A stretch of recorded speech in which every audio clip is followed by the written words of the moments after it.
season. And the Cowboys have the 10th. That's where we're headed now. The public saga continues between Jerry Jones and Micah Parsons as the team has not gotten any closer to reaching a new contract since Micah requested a trade on August 1st. Here's Jerry's latest comments on Micah yesterday. Nothing. So why don't you talk? Again, nothing would be that, and we might or might not talk. And the rest of that gets in what we do every day. You think that talks would pick up a little bit with him? I don't know that necessarily talks will, but we've got a game coming, and he's under contract. All right, Jerry. Meanwhile, Micah had no comments for reporters after practice, saying, "My mouth is closed." Okay, Swagoo, Canty, you guys played for the Cowboys, played for them at the same time. I'll start with you, Marcus. How damaging is this dispute to Jerry Jones and the Dallas Cowboys' reputation? Well, Jerry looks awful. Look, this is in the midst of us having sound that Jerry talked about creating controversy to keep this team relevant and talking about all of the things that have absolutely a damn thing to do with winning football games, which is what we're focused on as a sports show, right? And we talk about this team, and Chris does a phenomenal job on this radio show, and we talk about all of the things about the Cowboys and how they need to progress and move forward. But since Chris and I have been there, this has been the issue. The owner is the biggest part of this organization, and that is not going to bode well when it comes to winning. That's really what it boils down to. Y'all, this situation is not new at all for the Dallas Cowboys when it comes to what we know about Jerry Jones. Let me ask Chris and Stephen A. something, and even Molly. Have we learned anything new about Jerry Jones and how he runs the Cowboys throughout this Micah Parsons situation? Because we all acting like we have. We learned a damn thing that we had known for the past 5 years covering this team since I've been doing TV in New York and with Stephen A. and everybody else here. The problem is that he said it out loud. That's number one. The second thing is contract disputes are like breathing in Dallas when it comes to their superstar players. It's always something. It's never anything new.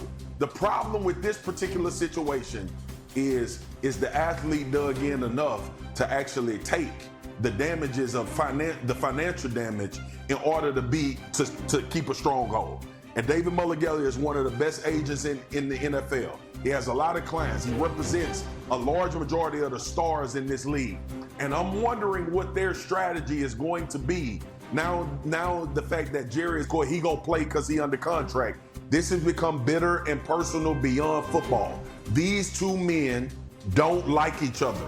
And it's not about football at this point, which is the most concerning part about how this is going to play out. I'm going to give everybody a public service announcement, just so everybody is clear and everybody understands. The Dallas Cowboys are for entertainment purposes only. Before the Cowboys come on the TV, before we see their games, when they show the NFL branding, they need to have a warning label come on the TV screen and says this is for entertainment purposes only. Shout out to my boy Q Myers from ESPN Radio. He knows what I'm talking about. It's entertainment purposes only. They are playing a different game than the other 31 teams in the National Football League because they are in the attention-seeking business, not the Lombardi-chasing business. Yep. That needs to be clear. That needs to be obvious. I feel bad for Micah and the guys in that Cowboys locker room because they are living the real-life version of the Truman Show. You know that movie with Jim Carrey where he's thinking he's going about his day-to-day life? Everybody in it is a paid actor, and it's all done so we can all watch and laugh at them. That's what the Dallas Cowboys are. Jerry Jones is monetizing his football team in an attention-based economy. He said it earlier this week. He loves to stir the pot. That controversy is good stuff. Yeah, it's good stuff when it comes to driving revenue, but that controversy is counter to creating the culture that you need to contend for a championship. And I should know because I won one of them things right after I left the Dallas Cowboys. I know what it is. So him and how they're handling the Micah Parsons contract negotiations is a microcosm of the business model that the Dallas Cowboys have employed, and that's why they have the longest conference championship game drought in the NFC currently.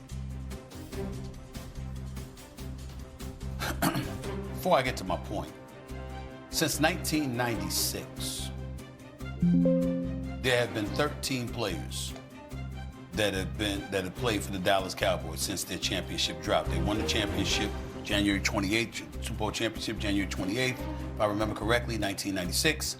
Haven't won since.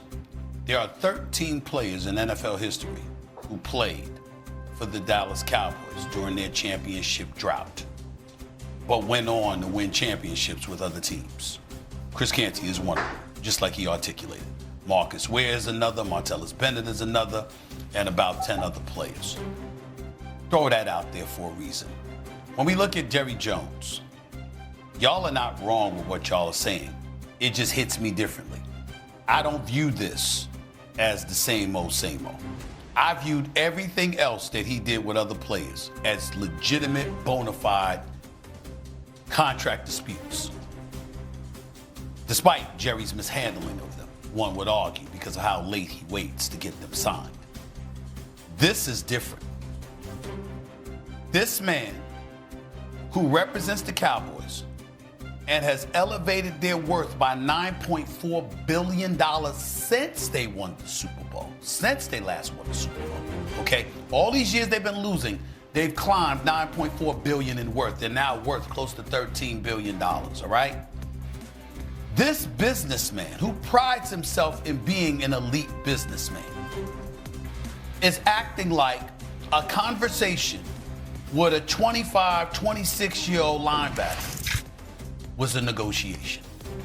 I don't understand how we can sit here and be comfortable with what is transpiring. Take that damn face thing off the screen, please. Because I want America to look at me when I'm saying this. On this screen right now are 3 black men.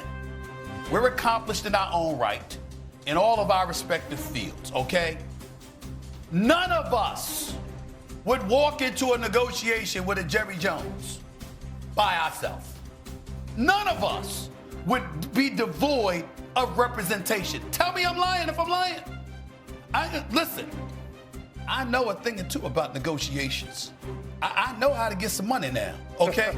And it has never, ever, ever occurred to me to walk into a negotiation with businessmen without representation. Ever. It has never occurred to me to walk in court when it was just a speeding ticket without a lawyer.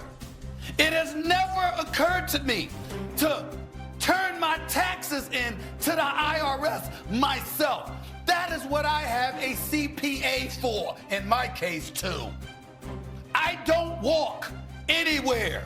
I do nothing without representation.